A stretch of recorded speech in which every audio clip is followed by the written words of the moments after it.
But being friendly and being a friend, I think, are two different things. I think there are many whites who act friendly toward Negroes. A fox acts friendly toward the lamb.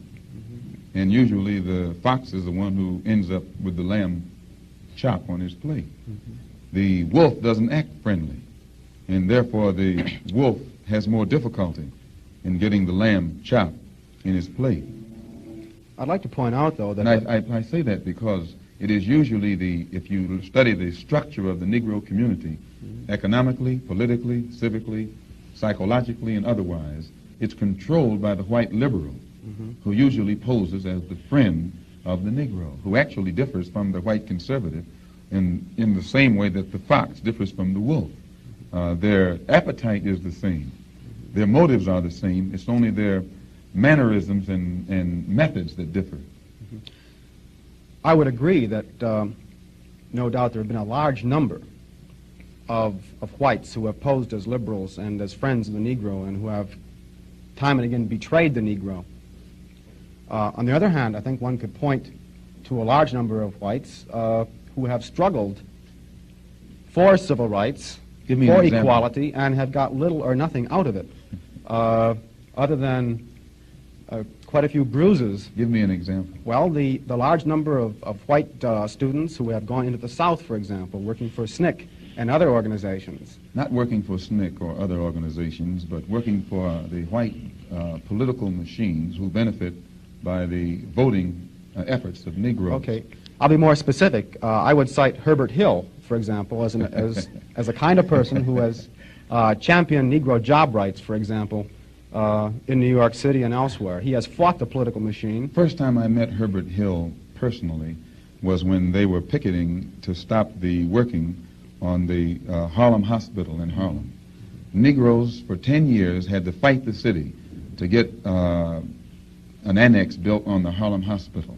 Because in Harlem we need a hospital more so than anything else. Our people are sick. Plus we do a lot of cutting and shooting of each other, though we profess to be nonviolent.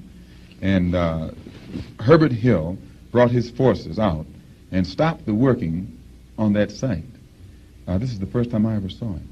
Then when work was brought to a halt on a hospital in Harlem, the same Negroes tried to stop the work at the Downstate Medical Center in Brooklyn, which is predominantly white. They were out there for 3 months during the summer. Couldn't stop anything. And I never saw Herbert Hill out there one time.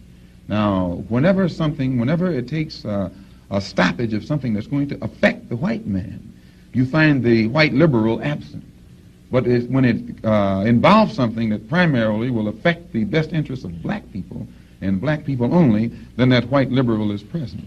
Herbert Hill is the labor secretary for the NAACP.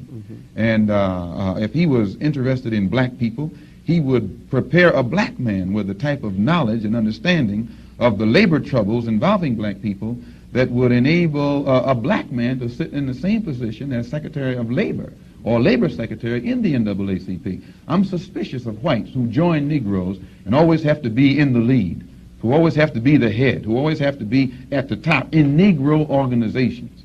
Those whites who really have the interest of blacks at heart, let them give some advice to some Negroes and stand on the sideline. But don't join the organization and then get at the head of it and pose as a friend of Negroes. Well, I would defend his sincerity and his commitment.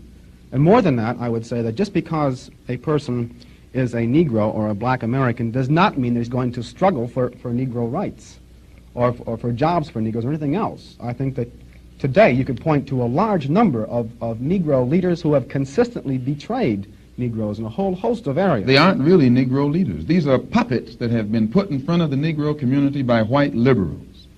These are parrots that have been put in front of the Negro community by white liberals. You can't name me a Negro leader who has been betrayed Negroes, who has not been endorsed, sanctioned, subsidized, and supported by the white liberals. Minister Malcolm, I'd like to... Well, I could cite one example would be Congressman Dawson, for example, in Chicago. In Chicago, a large number of liberals located in the Hyde Park district have consistently fought Dawson and his betrayals of the Negro, and they've also fought some of the people who represent Dawson on the Chicago City Council. The only Negro I know who is constantly fought, only Negro politician that I know who is constantly fought by white liberals is Adam Clayton Powell. And they call him a racist because he speaks so bluntly on the race issue.